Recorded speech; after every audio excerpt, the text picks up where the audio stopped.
ನಮಸ್ಕಾರ, ಎಲ್ಲರೂ ಆರಾಮದೀರಿ. ಇವತ್ತಿನ ವಿಡಿಯೋದಾಗ ನಾವು ನಮ್ಮ ಉತ್ತರ ಕರ್ನಾಟಕ ಸ್ಪೆಷಲ್ ಅಗಸಿ ಚಟ್ನಿ ಹೆಂಗೆ ಮಾಡೋದು ಅಂತ ನೋಡೋಣ್ರಿ.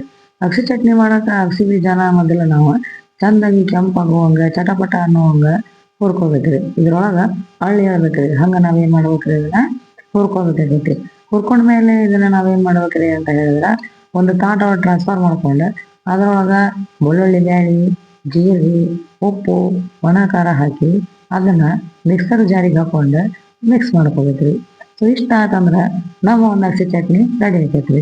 ನೋಡೋಕ್ಕೂ ಭಾಳ ಚಂದ ಇರ್ತೈತ್ರಿ, ವಾಸನೆ ಕೂಡ ಭಾಳ ಚಲೋ ಬರ್ತಿರ್ತೈತ್ರಿ.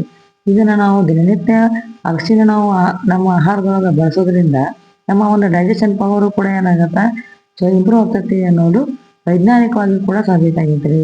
ಇನ್ನು ಈ ಅಗಸಿ ಚಟ್ನಿನ ನಾವು ಬಿಸಿ ಅನ್ನ, ತುಪ್ಪ, ಅದ್ರ ಜೊತೆ ಮತ್ತೆ ಬಿಸಿ ರೊಟ್ಟಿ, ಚಪಾತಿ ಜೋಡಿನೂ ಕೂಡ ಮಾಡ್ಕೊಂಡು ತಿನ್ಬಹುದ್ರಿ. ನೋಡ್ರಿ ನಮ್ಮ ಅಗಸಿ ಚಟ್ನಿ ಎಷ್ಟು ಚಂದ ಕಾಣಕತ್ತೈತಿ ಅಂತ.